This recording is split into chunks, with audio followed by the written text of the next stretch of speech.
Siguro sa totoo lang, I got to a point where tama na. Like, you have to know yourself. Kailangang makita mo yung worth mo as a person. And I came to a point where I felt like I'm not putting up with this anymore. I'm worth more than this. Kumusta ug maayong adlaw kabayan? Welcome back to the Pinoy Expat. My name is Icon and I am your host. Dito sa Pinoy Expat, pag-uusapan natin ang iba't ibang aspeto ng buhay ng Pilipino sa ibang bansa. Ngayong araw kasama natin si Faith, isang domestic violence survivor dito sa Australia. Samahan niyo ako at pakinggan natin ang kanyang kwento. Hi Faith, good afternoon and welcome to the show. Good afternoon, Jen. Thank you by the way for being here and thank you for giving us the chance to share your story. Thank you for having me. So before anything else, can you share to us quickly yung background mo, your name, your age, and then a little bit of your story? So my name's Faith Labaro. I grew up in the Philippines. I moved here in 2011. I have 6 kids. They range from 19 years old, my eldest, and the youngest is 6 years old. So I've lived here in Toraja for the last 4 years, pero before nasa Sydney ako. And today we're going to talk about Mm. domestic violence and you being a survivor, yung story mo about regarding domestic violence. So can you tell us quickly paano nangyari? Well, when I was young, parang young and dumb ba, so I just jumped into the relationship with my previous ex-husband. And then I moved to Australia after a year of being married. Alam mo kasi yung domestic violence, hindi naman siya one-off eh. So, unti-unti siya. And noon pa lang nakikita mo na meron na lang elements of control. So, paunti-unti lang, parang magagalit siya pag bumili ka ng ganito, maliit lang, parang pinag-aawayan yung simple things. So, nag-start siya from there. And then when I moved here, nakikita mo talaga yung control in many things. Like kung sino yung magiging friends mo, kung saan ka pupunta, and financially as well. Parang hindi nga ayaw niya ako mag-work before in the beginning. And so I looked after my kids. So, ganun siya paunti-unti hanggang naging like in more small physical. Kasi yung sa akin, hindi siya maraming physical eh. Mas marami siyang emotional and financial abuse. Pero nung naka-experience ako ng physical, I guess felt like I can't live with that. So, I had to do something about it. Okay, so balik lang tayo ng konti. Okay. So itong ex-husband mo Mm. from the Philippines, dun kayo kinasal? Doon kami kinasal, pero nag-meet kami online. So, I met him through another friend that I was chatting with, and then he came to Philippines. We got married pretty much after 5 months. So I'm assuming he's an Australian. Yes, he is, yeah. Tapos after a year of being married sa Philippines, pumunta kayo dito and that's how nag-progress na talaga yung abuse. Actually, married na kami for 1 year, pero siya, parang hesitant daw siya kasi meron siyang idea na ang mga Pilipino daw ang gusto lang visa. But the truth is, I was just at a point where I wanted to be married. And I felt like, parang, sige na nga, let's go do it. But I never even had plans to come to Australia. I never thought about Australia. Australia was even unheard of for me almost. And after that, I moved here. I was pregnant na kasi pumupunta siya sa Philippines. I think he went 3 times. And then I moved here to Australia with him. And nagstay nga kami dun sa mother-in-law ko during that time because mag-isa lang siya. And then after that, paunti-unti lang yung ayaw niya akong lumabas. Tapos pag may bumili akong konting gamit lang, alam mo yung nagagalit siya. And then, kinontrol talaga niya ako sa money. So ayaw niya akong mag-work and he was giving me $10 a week to spend. Yeah. $10 a week to spend, yun yung allowance mo to look after the kids, the house and everything. That's right. That's sobrang hirap. Oh my goodness. Hindi ko nga alam paano ko na-survive yun eh. So bago ka pumunta dito sa Australia, ano yung background mo sa Philippines? Ano yung work mo? So I actually studied nutrition in UPLB, pero I ended up working in call center. So before I came to Australia, I was working full-time in a call center in Makati. So nung na-meet mo yung ex-husband mo, how old were you back then? So I was 26 years old when I met him, but I had kids already. I was a single mom, and I was just looking to settle down. And sabi ko nun, I'll get married this year no matter who comes along, and I did. But it was such a gamble, and at the same time, it was such a bad decision. So yung sinabi mo kanina, hesitant yung ex-husband mo na magpakasal Oo. because in his mind, ang habol lang nung mga Filipinas ay visa. That's right. Kasi yung mga Australians, alam na nila yun eh. But at the end of the day, they also want Filipinas because they expected people in the Philippines to be more submissive. Alam mo yun, more caring. Yun, naturally we are. Like, we look after them more. We look after our house, our children. Pero, well, I'm a little bit different because I've always worked and you feel like you can do something about your life. You don't just sit down there and do nothing. Parang ganun ba? Tsaka tayo kasi hardworking eh. Parang alam mo, gusto mo talaga mag-work, 'di ba? Hindi Parang tayo ganun. mapalagay pag walang ginagawa. Exactly. 'Di ba? So nabanggit mo kanina na nung sa simula pa lang meron ng hints ng control. What were those hints? So very subtle siya. Magagalit siya over simple things. So little things like bumili ka ng bagong sapatos and then magkakaroon na kayo ng big fight about that. And even things like hindi ako nakapagluto ng gusto niyang pagkain. So instead of adobo, nagluto ako ng seafood. Yung tipong ganun lang. And then he gets angry over things like that.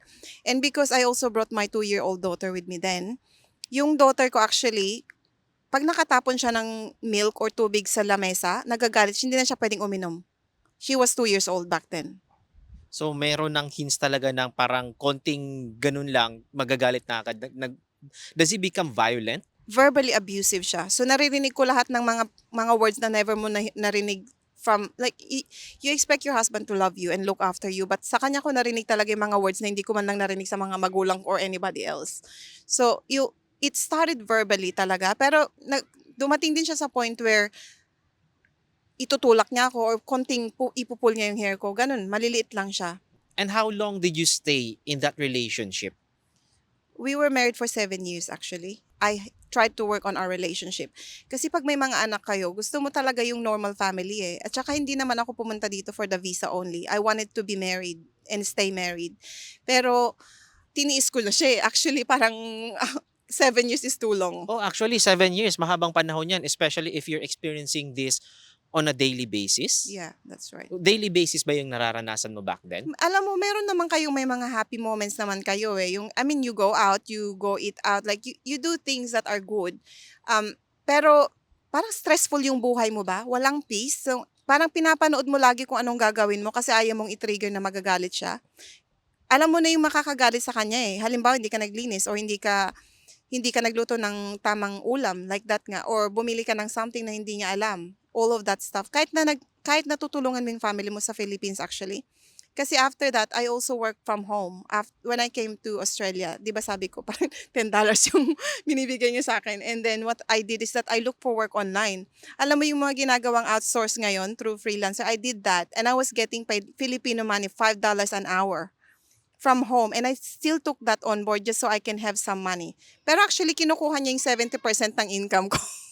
So very controlling talaga It's siya so- when it comes to money. Exactly. Yeah. Yun talaga yung pinakamalaking factor sa amin. Yung money talaga is very big on him. He's very controlling. And the thing is that he actually has money. Pero talagang ayaw niya akong nag-i-spend, especially if I'm sending it to my family overseas. So parang all the time na nasa bahay ka, you're on your toes na baka konting mali mo lang magagalit na siya kaagad. Oo, totoo. Alam mo yun. Tsaka para kang nakakulong sa sarili mong bahay kasi hindi ako pwedeng magkaroon ng friends sa bahay. Or if I meet someone from the church, hindi sila pwedeng pumunta sa akin kasi ayaw niyang may bisita ako or very limited yung mga time ko na makikipag-meet ako sa ibang tao. What were the red flags that you saw that made you conclude na okay, wait lang, parang potentially abusive itong asawa ko? Alam mo kasi, we only met online. So, I never really even know him. Nag-chat lang kami. Well, we chatted every day. You feel like you know the person for 5 months. But you never really know a person until you really see them in person, live with them, and, spend your daily basis with them. Siguro, hindi ko pa nakita, very subtle lang siya yung nakikita mo, yung control na, pero siyempre marami pa ring sweet words, so hindi mo talaga alam yung mga red flag. And if I could turn back time, like I know that my experience now is going to help other people not to go through what I have been through. Kasi kung pwede lang, you really have to know the person you're gonna get married to. And you really have to know that they treat you well, they love you, they respect you, and they're the right person for you. So you stayed in that relationship for 7 years. Mm. How did you find the courage or the strength na iwanan siya, na umalis sa relationship na yun? Siguro sa totoo lang, I got to a point where tama na. Like, you have to know yourself. Kailangang makita mo yung worth mo as a person. Like, and I came to a point where I felt like I'm not putting up with this anymore. You know, I'm worth more than this. Alam mo yun, yung sa loob mo, alam mong ayaw mo na talaga. Pero kasi may mga anak kayo, so you still wanted to work things out. But the other reason, the other way that I move out is because I sought help. So, nagkaroon ako ng people na nagsumuporta sa akin, na people I can trust. Parang domestic violence support group siya. And when I found that community of people, it really helped me to build myself up within. Tinutulungan nila ako through counseling initially. So I just go there secretly when I can. Tapos bini-build up kanila. Like, pero at the same time, you can talk to them about whatever you're going through. And you can trust them. Kasi yun talaga yung ginagawa nila. They really are very supportive and very caring about women. Pero gusto rin nilang maging ready ka na aalis. So when I found those people, I really kept going. Kasi tinulungan nila akong makita ko yung value ko as a person. Pero at the same time, I also have really good friends from church. I kept going to church. And then I found really good friends that I can trust. And then sila talaga yung tumayo para sa akin and reminded me who I really am. That I'm worth more than that, you know? Was there a certain abuse or physical hurt na naranasan mo with your ex-husband at nasabi mo, that's it, I'm leaving? I was 36 weeks pregnant, and then gabi na siya, actually close to 11 o'clock. And what happened was, nag-argue sila nung mom niya. And I don't know about anything. And then, he came to me and he's already angry. Pero yung galit niya, binaling niya sa akin. And I didn't even say anything. I was just sitting in front of the computer. And alam mo yung ginawa niya, hinila niya actually yung ulo ko and binagsak niya ako sa floor. Like, tinulak niya ako sa floor. Wait lang, and you were 36 weeks pregnant nito? Yes, I was 36 weeks pregnant. And I tried to get out of the house. Ayaw niya ako. So, pinupul niya ako sa leeg para makabalik ako sa... Pero talaga, I was really motivated. Pero alam mo yun, pagdating ko sa kalye, gabi na yun, 3 sasakyan yung nag-stop. And I felt like people really care too. Like when you're really seeking... As alam mo yun, nakapajama na nga ako. Tumakbo ako sa labas ng kalye and I was asking for help. And people really were there to help me. And then, I still remember this lady, hindi siya talaga umalis. Nakipag-argue pa siya sa asawa ko and then siya yung tumawag sa police. And sabi niya hindi siya aalis hanggang nandun yung police. That's a Yeah. really frightening experience, and I'm glad na you got through that event. And pero before ito nangyari, pumupunta-punta ka na dun sa support group sa church, you were built up already, and ngayon lang talaga nagkaroon ng point, that's it, this is my moment to umalis. Yeah, that's right. Then pag alis ko doon, I mean, dahil nakapag-set up na ako ng support, meron na akong taong mga napuntahan and natulungan ako during that time. And alam mo yun, it really starts with building genuine relationship with people. And you just have to keep going kasi yun yung magiging, magagaling din sa kanila yung encouragement and strength mo para umalis ka out of a relationship like that when you need to. And how long has it been since you left that relationship? Since 2017, so it's 7 years now, and I'm a lot more happy and healthier. And I worked so hard on healing from all of that stuff, so I can, I can function better and I can do the things that I love to do. And that's really good to hear kasi now you're able to share your story, and hoping na yung iba na nakakaranas din ng ganito, magkaroon din ng idea, magkaroon ng insight, and magkaroon ng courage to leave toxic and abusive relationship. Yes, definitely. Kasi you're worth it. You don't need to suffer any of that abuse, any of that suffering. Pero it all starts within. You have to really know who you are and really know your value, and that you don't need to put up with all of that crap.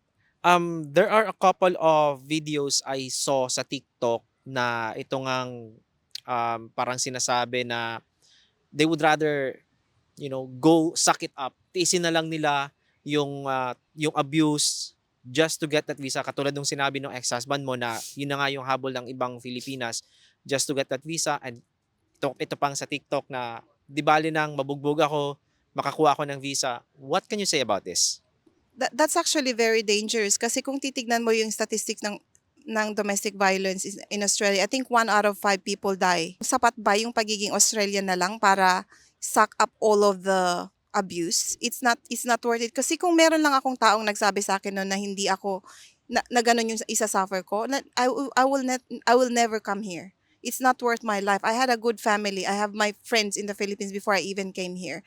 And yes, I have recovered from all of that, but it's not worth the suffering. And the thing is that you're actually bringing the message also to your children and future, like, I don't know, like people around you, na it's okay and that's not right. Kung pinapanood mo ba yung anak mong binubugbog ng asawa niya, ano yung magtatawa ka na lang and say, yeah, suck it up because, you wanna have your visa.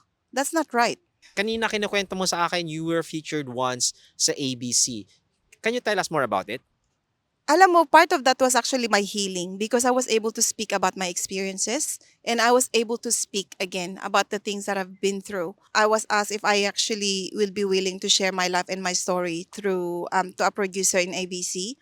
So it's called Why Women Are Angry, and one of the episodes was actually about domestic violence, and it features how many people and the depths of domestic violence na pati yung mga anak na affected pa rin ng domestic violence. And then they showed how I live my daily life, like with me and my children. Na, alam mo yun, kahit mag-isa ka lang naman, you can survive. Here in Australia, it's not very hard.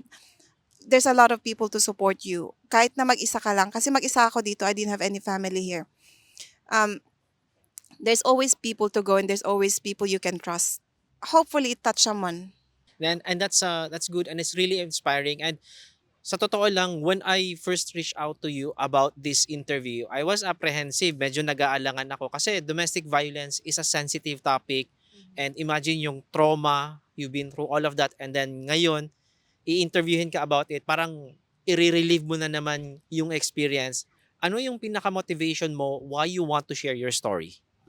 I think one of the reasons is to show that you can be a survivor. Like, I am actually a living testimony of a domestic violence survivor. Yes, I have suffered. Yes, I have experienced the pain and trauma of domestic violence, but I can also live my life the way I wanted to live now. You can be happy, you can be healed from all of that. And I think kapag nakikita mo na there's strength within, it inspires other people as well. In your opinion, how does one who's experiencing domestic violence seek help? So dito sa Australia, marami talagang support na available for people who are experiencing domestic violence. So one of the first steps is to actually make a phone call to 1-800-RESPECT. So meron siyang mga counselors and then they will guide you and direct you to where you can get help and support. Don't be scared as well kasi you really can trust them. Like, these are people who are very trained in what they do and they really love what they do. And keep going kapag sinabing pumunta ka dito, whenever you get a chance, try to get involved, try to go. And sila yung magbibigay sa'yo ng lakas at magbibigay sa'yo ng direction kung ano yung mga possible available help na pwede mong, kasi dito may Centrelink, merong housing, they can provide all of the help you needed. Kahit na parang feeling mo hindi mo kaya, you can actually do it. I have raised 6 kids on my own for the last 7 years and I'm still doing that now and I'm surviving. Sa Pilipinas naman, usually meron tayong mga family, mga friends na pwede nating i-trust sa mga pinagdadaanan natin. And I know every situation is different. You can't really put it all in one box. Pero it all starts within. So when you know your value as a person, it's a lot easier for you to get the strength and courage to get out of any kind of relationship that's abusive.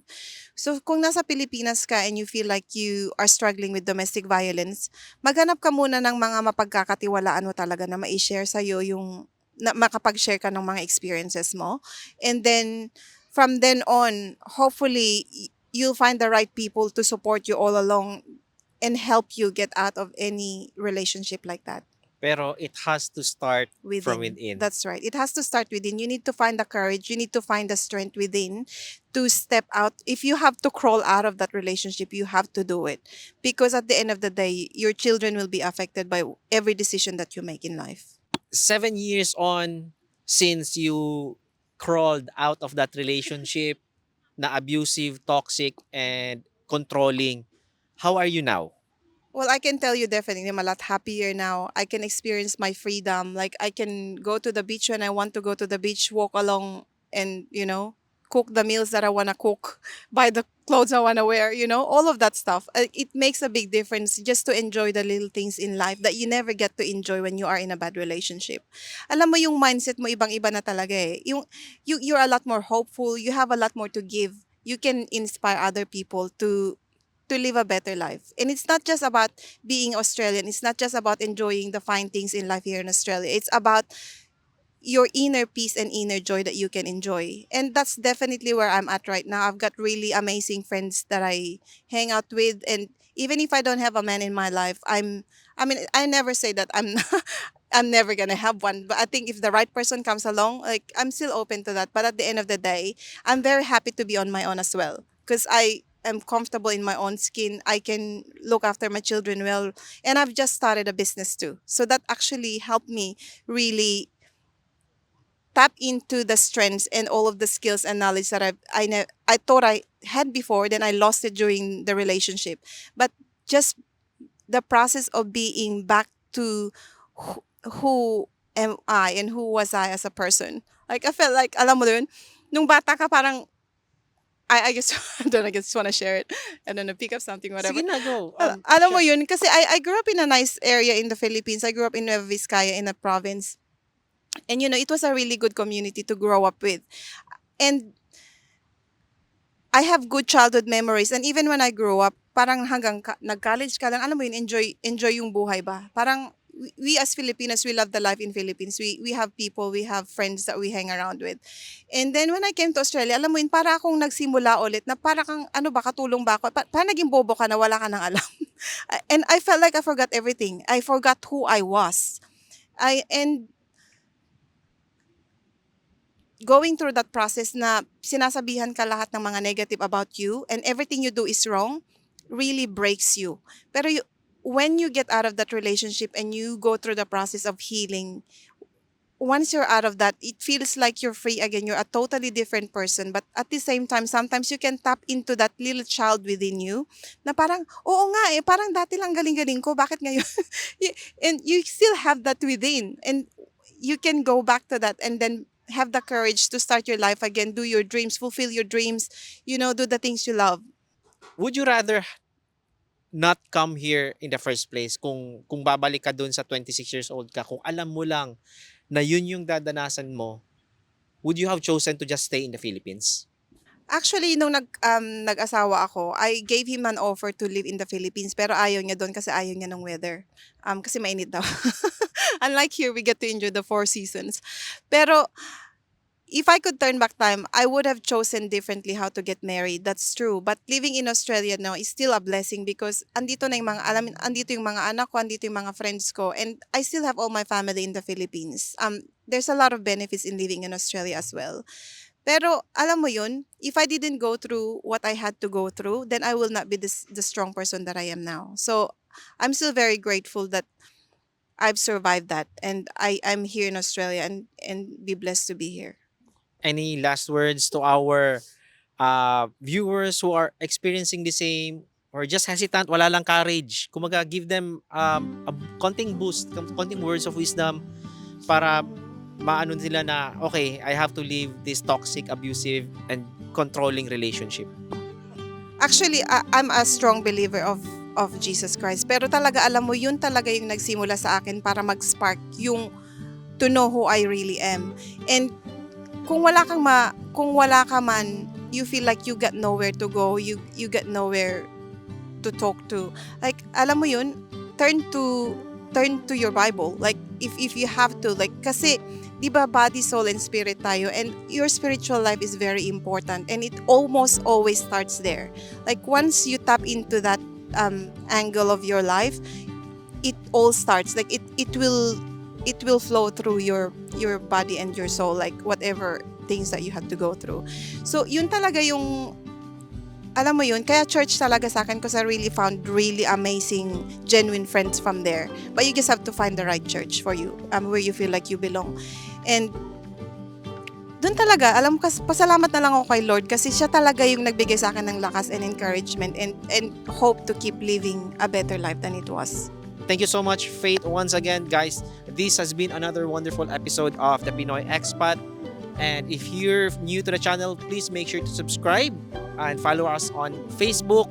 Once again, I'm here with Faith, domestic violence survivor. Thank you guys for watching. My name is Icon, and this is the Pinoy Expat.